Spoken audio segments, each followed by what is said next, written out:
and namaste to everyone.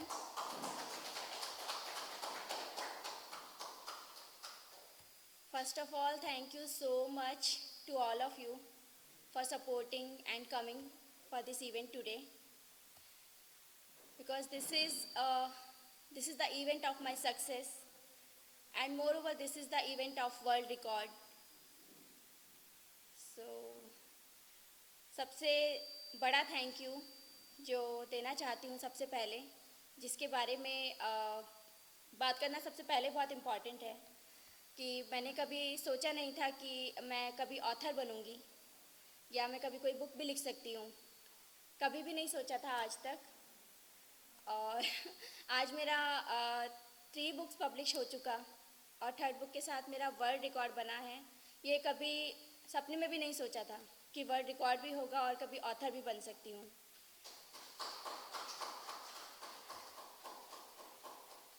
मेरा जो सपना था हमेशा से ग्लैमर वर्ल्ड की तरफ रहा है। जैसा कि मैंने मिसेस इंडिया तेलंगाना में पार्ट लिया और भी बहुत सारा इस चीज़ को लेकर मेरा ड्रीम्स था एयर हॉस्टेस बनने का, जो कभी सक्सेसफुल हो नहीं पाया, फैमिली से सपोर्ट भी नहीं मिला। बट जो मेरे टैलेंट को एक्चुअली पहचाना है वो मेरे हस्बैंड मिस्टर शिवराज सिंह।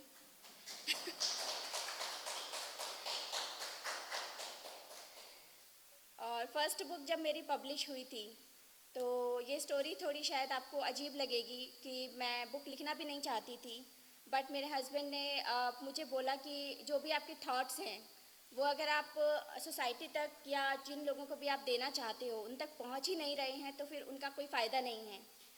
तो जैसे कि आकाश सर ने भी बोला था कि आपको बुक लिखना इसलिए ज़रूरी है कि आप अपने थॉट्स शेयर कर सको। तो मुझे ये आइडिया थोड़ा क्लिक किया और लगा कि ठीक है, घर में इतना ज़्यादा बहस करने से अच्छा है कि उसका फ़ायदा बुक के फॉर्म में दूसरे लोगों को भी दिया जाए। तो वुमेन एम्पावरमेंट को लेकर मेरी बहुत बहस होती थी लोगों से, सोशल प्लेटफॉर्म्स पे, फेसबुक पे। 3-3, 4-4 दिन तक मेरी लोगों से कुछ लोगों से जो बहुत ही रूढ़िवादी सोच रखते हैं या जिनका ओल्ड ट्रेडिशंस को लेकर वुमेन को डोमिनेट करते हैं, उन लोगों से मेरी बहुत बहस होती थी जो मैं मेरे हस्बैंड से डिस्कस करती थी। तो तब उन्होंने मुझे बोला कि आप एक बुक लिखो ताकि आपकी बात लोगों तक ज़्यादा जा सके। ऐसे बहस करने से क्या होगा, आपका टाइम वेस्ट होगा, टेंशन होगी। तो इस तरह मेरी फ़र्स्ट बुक लॉन्च हुई। और जब मेरी फ़र्स्ट बुक लॉन्च हुई थी तब दूसरी के बारे में सोचा भी नहीं था कि दूसरी भी लिखूँगी।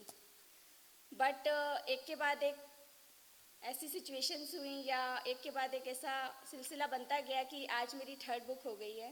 और 2nd बुक के बाद मैंने मेरे हस्बैंड के बोला, मेरी 2nd बुक का नाम था द एंड ऑफ पैट्रियार्की। तो उसके बाद घर आने के बाद मेरे हस्बैंड को मैंने बोला द एंड ऑफ पैट्रियार्की के साथ ही द एंड ऑफ ऑथर श्रुति सिंह। तो ही सेड कि नहीं ऐसा नहीं हो सकता, अभी आपको एक और लिखना होगा। आकाश सर से मेरी बात हुई है तो वर्ल्ड रिकॉर्ड के लिए जाएगा, तो एक बुक और करना है कैसे भी। तो ऐसे करके मेरी 3rd बुक जो लॉन्च हुई आज आप सभी के सामने,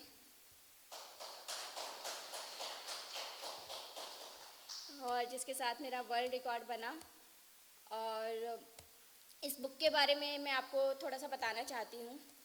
ये बुक का मैं बहुत समय से मैं सोचती थी इसके बारे में कुछ लिखना है, लेकिन मुझे टॉपिक नहीं मिलता था कि मैं उसका नाम क्या रखूँगी। तो जब मैंने द एंड ऑफ पैट्रियार्की लिखा तो पहले सोचा था कि ये उस बुक में एक चैप्टर होगा, बट वो इतनी लेंदी बुक हो गई कि अभी सोचा इसको एक अलग से कुछ लिखना पड़ेगा। तो देवी ग्लोरिफिकेशन ऑफ एक्सप्लॉयटेशन इस बुक का नाम है। हिंदी में शोषण का महिमा मंडन। तो जो कि इस बुक का जो भी कॉन्सेप्ट है, इसका जो कंटेंट है, उस बुक के साथ जो भी इंडियन लेडीज़ है हर कोई अपने आप को रिलेट कर सकती है, क्योंकि ये मेरी नहीं, सब हर लड़की की, मैरिड हो या अनमैरिड हो, सबकी कहानी है, स्पेशली इंडियन वुमेन की। क्योंकि देवी जो है वो इंडिया में ही लड़कियों को दर्जा दिया जाता है, और कहीं या फिर आसपास के शायद कुछ देशों में ऐसा होता होगा, बट फॉरेन कंट्रीज़ में तो ऐसा कभी नहीं सुना। तो देवी का जो दर्जा है और कितना वो उसके साथ हम जस्टिफाई कर सकते हैं, कितना रिलेट करते हैं, एक्चुअल सिचुएशन जो है वुमेन की इंडिया में, उसके साथ हम कितना उसको रिलेट कर सकते हैं। इस बुक का कॉन्सेप्ट यही है कि अगर आप उसको असली में समझना चाहते हैं, उसके लिए आपको बहुत डीप में जाके देखना होगा। जैसा कि प्रणव सिन्हा सर ने बोला कि विलेजेस में जो भी लेडीज़ की कंडीशन है वो बहुत ही चिंता का विषय है और बहुत ही ज़्यादा उनके साथ जो क्राइम होता है, शहरों में भी होता है, गाँव में भी होता है, बट जो विलेजेस की कंडीशन है वो तो बहुत ही ज़्यादा ख़राब है। और डेली हम न्यूज़पेपर्स में पढ़ते हैं, जैसा कि छोटी छोटी बच्चियों के साथ भी क्राइम होता है, वो तो बिल्कुल ही आंखें भर आती हैं उसके बारे में सोचकर।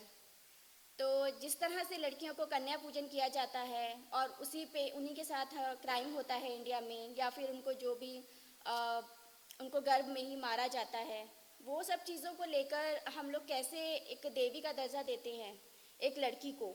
वो शुरुआत उसके घर से होती है, जब वो बहुत छोटी होती है, जब से ही हम उसको देवी बनाने के पीछे पड़ जाते हैं। आप देवी हो, जैसा कि आपने सुना होगा कि प्यार की देवी है, ममता की देवी है, सहनशीलता की देवी है, तो उसको इतना ज़्यादा ग्लोरीफाई किया जाता है इन चीज़ों को कि कोई भी लड़की देवी बनने पर मजबूर हो जाती है। हाँ ठीक है, मुझे मेरी फैमिली के लिए ये करना ही है, मुझे देवी बनना ही पड़ेगा। ओके ठीक है, मुझे सेक्रीफाइसेस करने हैं, या मुझे ठीक है, मेरे पेरेंट्स ने बोला मुझे यहाँ शादी करनी है, ओके अपना करियर मुझे स्टेक पर लगाना है, मेरे घर में इसके लिए सपोर्ट नहीं है। तो आप उसको जो एक्चुअल देवी होती हैं, दुर्गा माँ है, काली माँ है, सरस्वती माँ है, या लक्ष्मी, जितनी भी देवी हैं हमारी, अगर वो सब क्वालिटीज़ अगर सच में एक लड़की में हो, जो जीती जागती लड़की है, तो हमारी सोसाइटी उसे एक्सेप्ट ही नहीं कर पाती है। जबकि मंदिर में आप उसी देवी के सामने दिया जलाते हो, आरती उतारते हो, सब कुछ करते हो, लेकिन अगर रियलिटी में है तो वो बुरी है, ईविल वुमन है, इसको बहुत घमंड है, she don't listen to her parents, या जो भी है, अपने हस्बैंड के साथ ऐसा करती है, अपने भाई की बात नहीं सुनती। मतलब जो पेट्रियार्की उनके दिमाग में जो बस चुकी है, जो उनसे ये सब करवाती है, इसमें ना मैन की गलती है ना वुमन की गलती है। जो उनके सालों से ट्रेडिशन चला आ रहा है, और उसकी वजह से वो लोग लड़की को ऐसा सोचते हैं कि इसे ऐसा करना ही चाहिए, आपको त्याग ही करना है, आपको घर की जो भी मेल मेंबर्स हैं उनकी बातें ही सुननी ही हैं। तो ये सब चीज़ों को लेकर मुझे ऐसा लगता है कि हमारा जो ये पेडेस्टल है देवी का, ये बहुत ही डिफरेंट है एक्चुअल सिचुएशन जो भी गर्ल्स की है इंडिया में, उसको लेकर। तो दोनों का कुछ मैच ही नहीं बनता है। तो अगर आप देवी मानते हैं लेडीज़ को, लड़कियों को, तो उनको वो दर्जा देने के लिए बहुत हिम्मत चाहिए, उसको एक्सेप्ट करने के लिए। अगर रियलिटी में आपके सामने कोई ऐसी लेडी है जिसमें ये सारी क्वालिटीज़ हैं, वो क्वालिटीज़ पोजेस करती है, तो आपको उसको एक्सेप्ट करने के लिए बहुत ऊपर उठना होगा। आप वो घिसा पिटा ट्रेडिशन लेकर अगर आप उससे कंपैरिजन करोगे कि नहीं, एक this is how a woman should be, एक लड़की को ऐसा ही होना चाहिए, तो आप उस चीज़ को डाइजेस्ट नहीं कर पाओगे। तो इस चीज़ को ख़त्म करने के लिए, उन चीज़ों के लिए मैंने ये बुक लिखी है। और जो भी इसको समझेगा, मुझे लगता है सबसे बड़ी बात यह है कि इंडिया में जो हमारे जो भी घर होते हैं उनमें लड़कों की जो परवरिश होती है, एक अलग तरीके से जेंडर रोल्स जो बताए जाते हैं, जेंडर डिस्क्रिमिनेशन है, दोनों की परवरिश अलग तरीके से होती है। सबसे बड़ा जो रीज़न है इसके पीछे क्राइम का, क्राइम अगेंस्ट वुमेन, वो वही है। और मेरा पर्सनली ये मानना है कि अगर भारतीय परिवारों में लड़कों की परवरिश अगर थोड़ी सुधर जाए, अच्छे तरीके से की जाए, तो ये क्राइम जो है वो काफ़ी हद तक कम हो सकता है लड़कियों के साथ।